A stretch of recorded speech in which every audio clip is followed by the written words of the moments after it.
you can't be, you can't watch these things without. It's just so incredibly difficult to sing like this.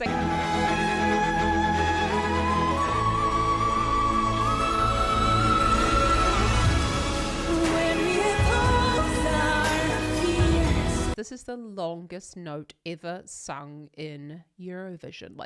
Kia ora and welcome. My name is Stevie and I'm your vocal coach for today. I'm so excited because we are finally going to take a look at Lelèka with Ridnym. I hope I said that correctly. Ukraine for Eurovision. I have only heard incredible things. I was talking with Stephen over at ESC Insights last week over on our podcast. I'll link the episode down there, talking all about the vocals in this year's Eurovision and why this has become so important this year. Let's take a look at Lelèka because he was like, Zoe, you need to have a look at her performance. And I know I do. It's about time.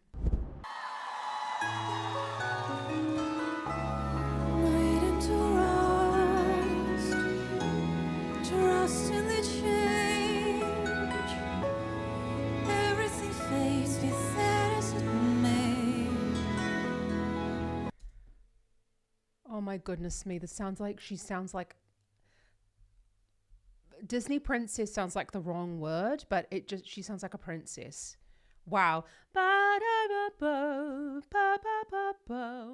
Thinner vocal folds there with loads of thyroid tilt. The thyroid is this bit here, the Adam's apple where the vocal folds live. When it tilts forward, it allows the vocal folds to thin, and that's what gives us vibrato. That is what gives us that sung tone, and you can hear that slightly classical sort of leaning in the sound.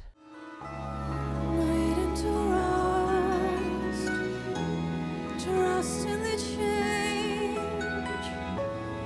Everything fades with as it may. Ready to dust, cut from the bridge, leaves to the flames. Nothing is safe. So she's going, ba-da-da-ba, nothing is safe. When she's bringing in that air, that just means basically the vocal folds are opening. She's pulling back on the volume to make sure that the note doesn't go out of tune, although she's a highly professional singer. So, this is something that we learn over time. And that's not something that I would expect from her. So, it's really important to make sure that we're not landing on those notes. Let's watch that again because you'll notice she's pulling back as she's landing on those lower notes. Ready to dust, cut from the bridge, leaves to the flames. Nothing is safe. I mean, she goes breath there. Nothing is safe.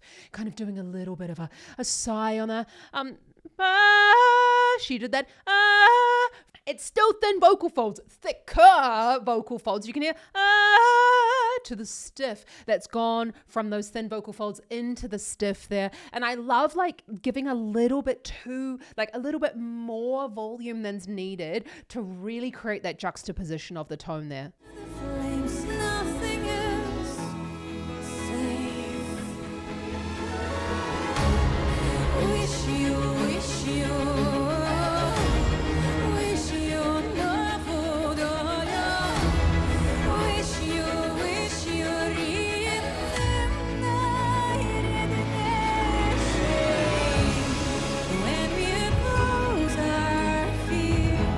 I'm literally getting chills all through.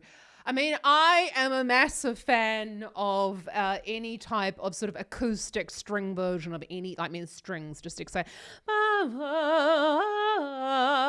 hear these beautiful phrases. I mean, this is just impeccable, the way that she's going over those phrases and again, not landing on those lower notes. That just goes to show the training that she's had.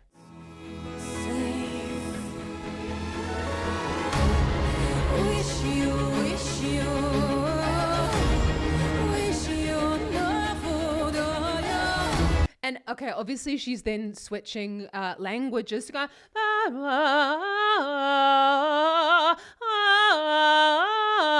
she's still in the thinner vocal folds. I know this starts to get a little bit louder, but we're not hearing that tonal difference if it was to go into like a full chest voice. This is still very much in the thinner vocal fold position with lots of thyroid tilt. We're hearing that vibrato in the sound. Let's just go back on that because you can really hear the thyroid tilt and the fact that it sounds almost like the sound is kind of like rolling forward. We're not getting that stopping that would go on if the vocal folds were a little bit thicker.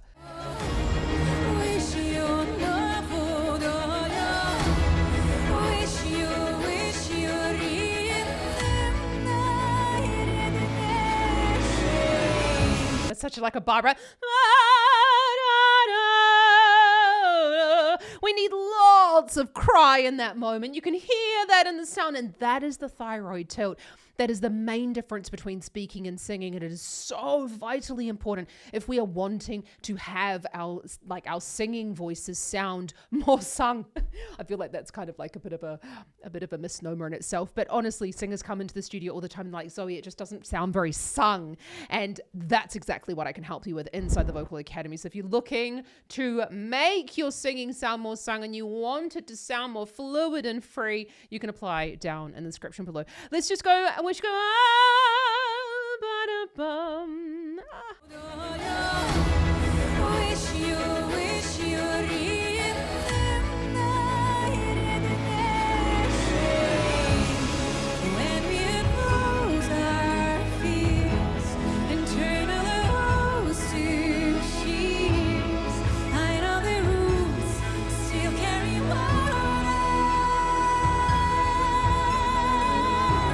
When you got that,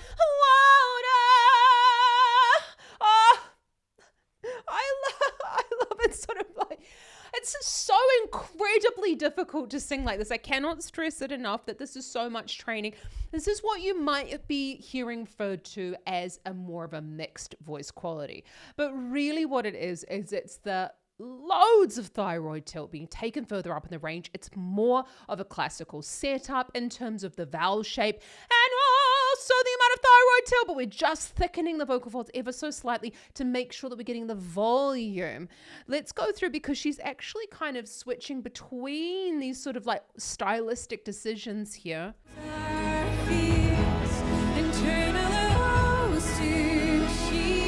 That's that was to cheers. She's got, it's almost like got a folky feel to this pre-chorus here, which when you add in a little bit more volume, was to cheer or to tears, you know, when you're adding in that little bit more volume to go the closed vocal fold into the stiff, it creates more of an effect. But it's interesting that she's got the slightly folkier feel before she's going into the chorus. I know the roots still carry water.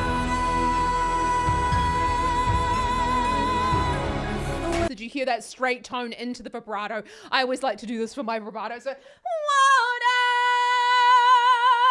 And then you tilt some more to allow the vibrato to come through. We want vibrato to be a coloring technique. Let's watch that again because she's changing the mouth shape there.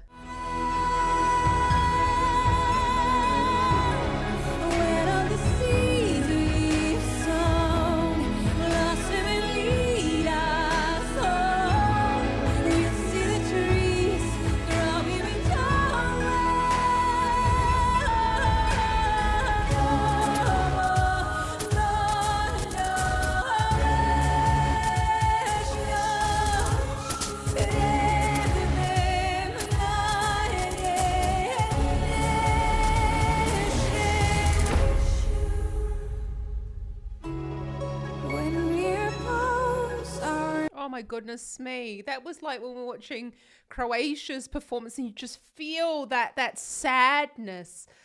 Oh, that's the thyroid tilt for you as well. That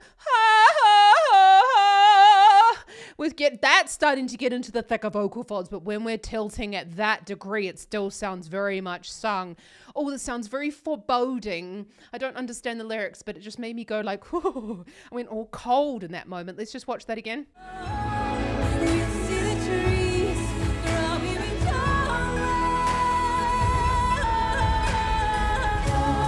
before she goes into that section. We see the trees growing taller.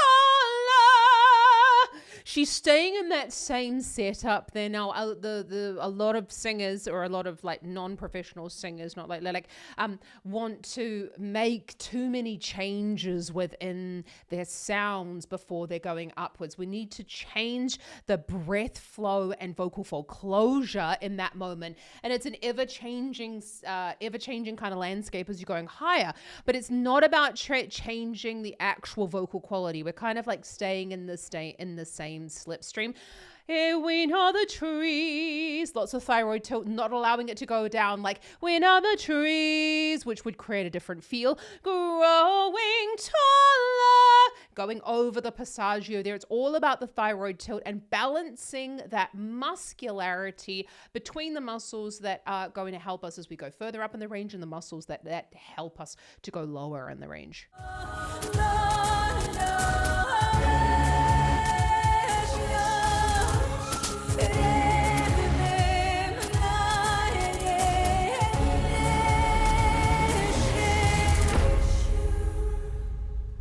Did you see that mouth shape there?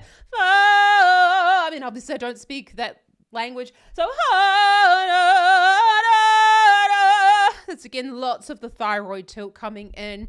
And this is very reminiscent of sort of the calling of a lot of folk songs. This sound is found in a lot of folk songs because traditionally singing was when we were in singing was used when we were in like the happiest of states or the saddest of states, and both of those use a lot of thyroid tilt. And it's that crying, even if I'm really excited or if I'm really, really sad, it is the same sort of feeling. So that that's thicker than thick vocal folds in that moment, though, when it comes to that sort of more traditional leaning style of singing. And we're hearing that it's almost like you're giving another little impetus of the note and hearing that cry. And that's again, I feel like I've said thyroid tilt too many times in this video, but it's that.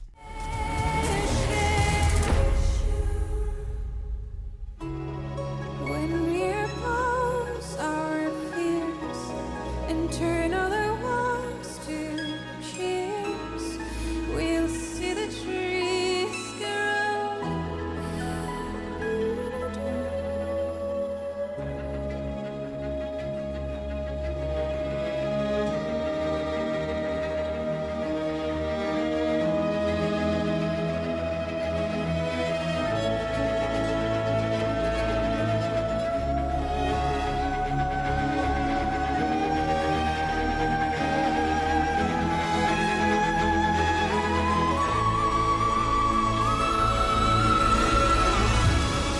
When we oppose our fears and turn other walls to cheers, I know the roof still carry water. You can't be, you can't watch these things without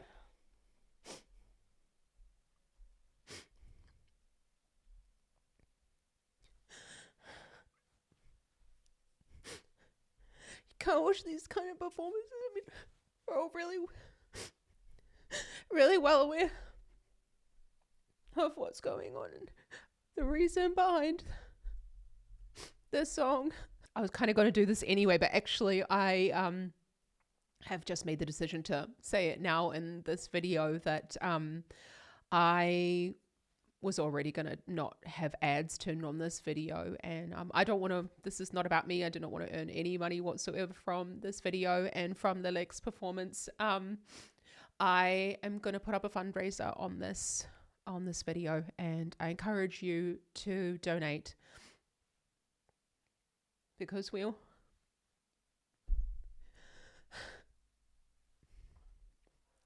makes me incredibly sad, but I do what I can do, and that is donate money to those who can help, and I encourage you to do exactly the same, because that's exactly why she's standing on that stage as well, because we can't forget. And yeah, I'm just like, her strength is like, this song is fantastic. And also her strength, wow, the like beautiful performance. And turn all our walks to cheers. We'll see the trees grow. Without interrupting her long notes, go ba ba da ba ba ba. And this is exactly the reason why it's really important in performance to not get too emotional, because actually real emotions end up kind of ruining our voices because it means that we're not able to sing anymore. So, although she's got lots of thyroid tilt and she is, we really do need to have that level of cry in the sound. It is important to not go to that point that I've just gone to and really let the emotions kind of flow over. It is important that we hold ourselves back, because otherwise she wouldn't be able to create very, very thin vocal folds. We've got a smaller mouth position there to allow, to make sure there's not so much air coming out actually, and to make sure that the volume is held low. Let's go back on this really beautiful long note. Beautiful arpeggio here.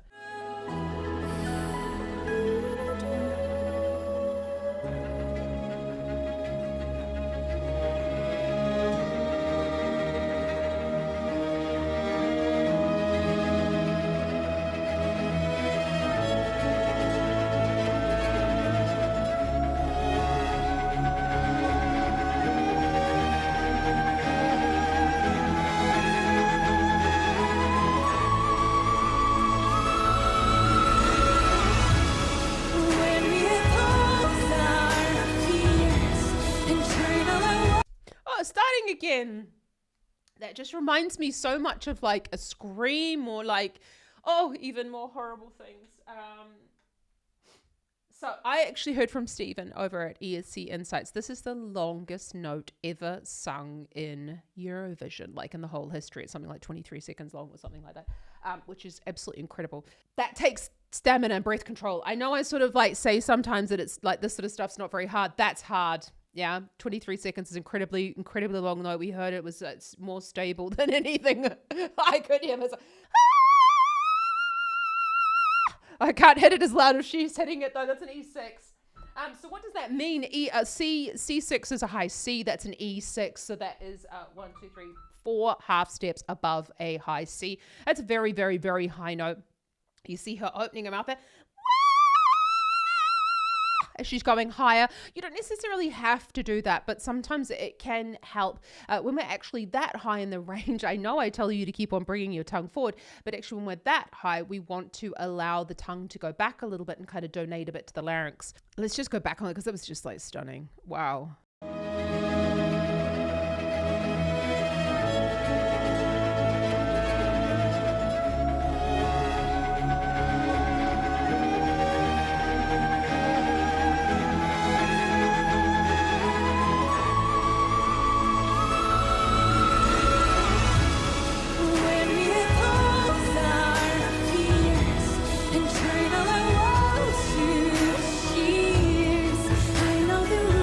Okay, so we've got when she's holding that, basically you are trying to hold back your diaphragm for dear life.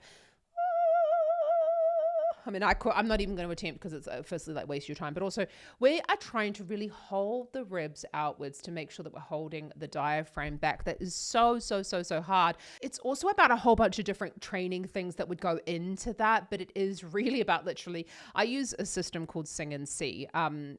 There is a link in the description below. I think it's like right at the bottom. It's a program I've been using for since I started singing actually. And it is really, really great for double checking the stability of your tone against your pitching. And it's fantastic. You can see it in actual real time. So that's down in the description below. I've also got a video about how to use it if you want to like download the free trial.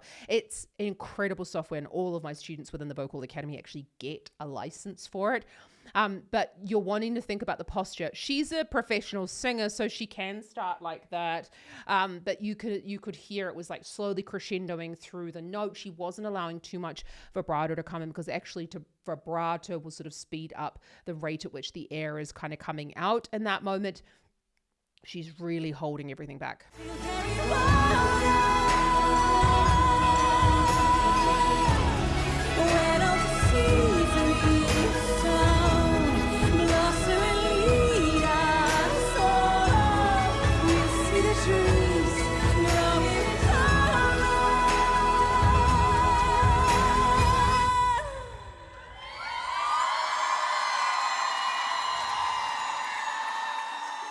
She's staying in. We'll carry water. Allowing the thyroid tilt to just color that, the vibrato being used so beautifully there. And you don't have to open your mouth quite as much as she's doing. That could also just be a stylistic, like kind of a performance decision that she's made. When all the seasons leaves town, blossom and lead us on. We'll see the trees growing taller.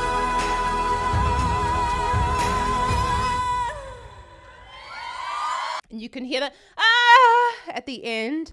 That is because the vocal folds are a little bit thicker, and she's essentially like stopping the note by allowing them to open.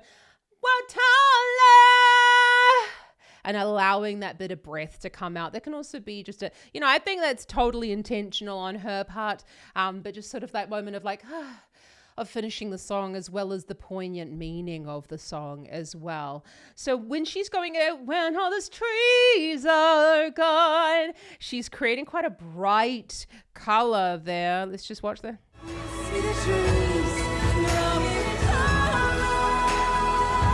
So we'll see the trees grow even. That can also help create a little bit of the brightness rather than going, we'll see the trees. So that can again be a stylistic decision that she's making rather than making it sound like overly classical. Like if we start to like round out those vowels, that does start to sound overly classical. And to keep it more in that sort of like folky pop area, widening those vowels is much easier. Oh, wow. Honestly, I don't need to say anything else. I highly recommend that you just donate. Please donate. That's all that we can do. And I just want to say from the bottom of my heart, what a stunning performance. I fucking hope she does well. Yeah, that's a stunning performance. I really hope that she does well in this performance. So I've got nothing more to say. Check out some more Eurovision up here. Donate. And I'll see you right next time. Bye. Cookie Tunnel.